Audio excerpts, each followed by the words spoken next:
Hello. So I thought I would make a video. It's just stuff that has been just haunting me and just burdening me for our country. Burdening me. Terry, my husband, and I, we have been literally in the house for 2 weeks, and he tested positive, but we were both really sick. And so, by the grace of God, we have both been quarantined in the house and up every day, every single morning, grabbing the coffee, grabbing the chair. If it's too cold outside early, then we go to the window and we sit out the window. And we're just quiet for a while, and then we just start to pray for you, for everyone. I've been this way for the past, I want to say, couple years, especially this past year. Just up, seeking God, showing me the hidden place. I want to go out and make a hoop and a holler and a big noise, but God said the greatest noise you make in the hidden place is what is going to change this nation. So we've been up every day and praying. I've been crying for everyone, burdened by the Lord, breaking my heart,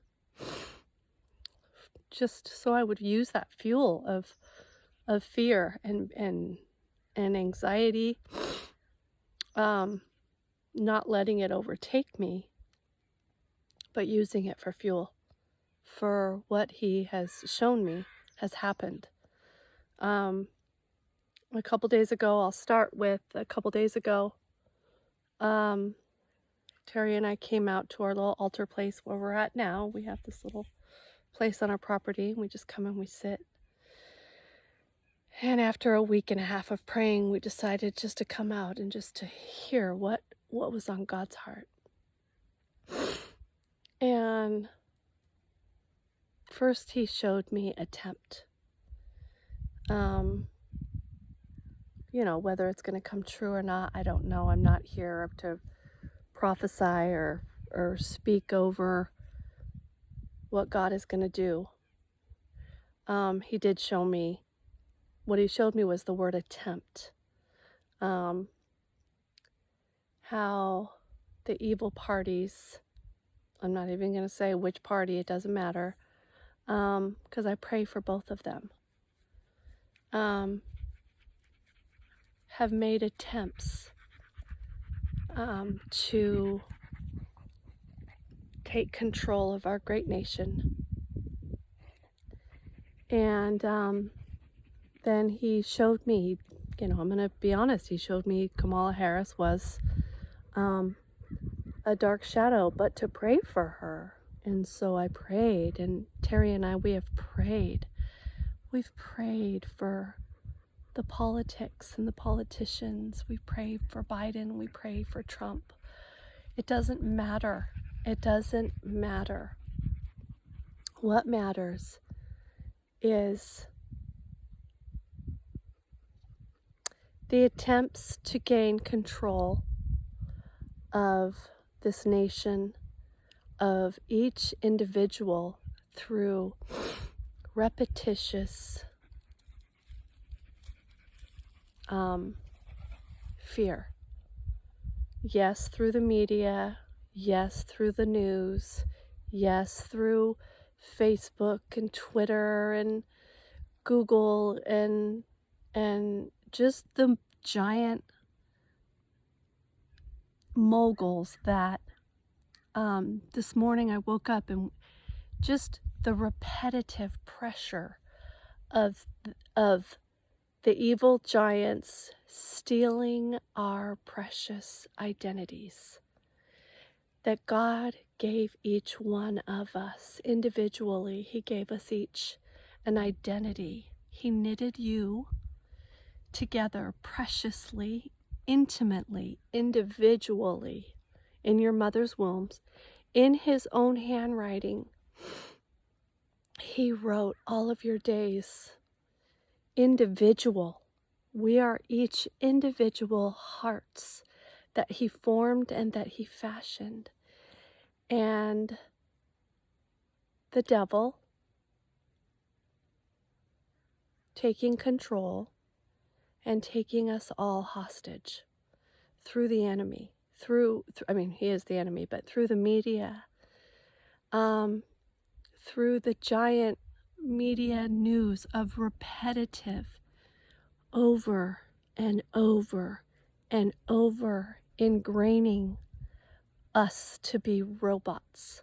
And God did not create you to be a robot. And that's what they want.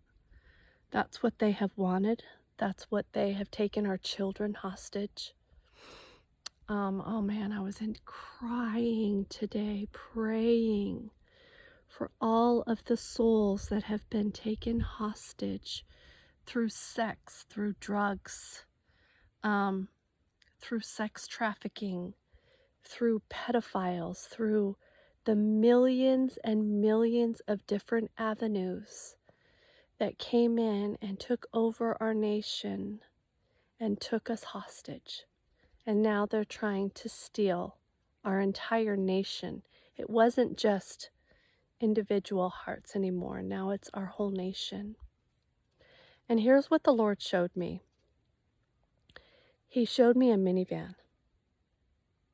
And at first he was in the driver's seat. He was the pilot. He showed an airplane. He was the pilot. A minivan. He was the driver. He was the driver, and he started out. But then through media and through our flesh, we had to have the next gimmick, the next great fashion. And through the media, through TV, Facebook, it just slowly started pushing God out. And then he was in the passenger seat. And then the next gimmick and the next fad and the next phase and the next car and the next cell phone and the next song. And then he was in the back seat. He was in the back middle seat. And then our children started yelling, "Shotgun!" And then the children, they yelled out, "Shotgun!" And Jesus wasn't even looking for shotgun. He doesn't want to be shotgun. He wants to be the driver of your life. But now he is sitting quietly all the way in the back of the minivan. And he's watching us. And he wants to be in the driver's seat. We have all looked to so many gimmicks. He's not even going to call for a shotgun, okay? He doesn't want to be in the passenger seat. He wants, Jesus, take the wheel. Sorry. He wants to be your pilot. He wants to be in the driver's seat. He wants to shepherd your soul. I didn't know what that was. How many times I heard over and over, Jesus is the shepherd. Jesus is the shepherd. So for me personally, what I can attest to, or however what you want to compare it to, my first marriage. So I grew up in an abusive home, and mind mentally altering, did drugs. And then I met my children's father, and we had 2 children. And after a couple of years, I started getting sick. I started getting mentally sick. And what was happening was, when you meet somebody, you share your life. You share everything that's happened to you. And you're sharing it in an innocent, this is who I was, this is what's happened to me. And they're not supposed to be using it as a weapon. But what happened was he started using it as a weapon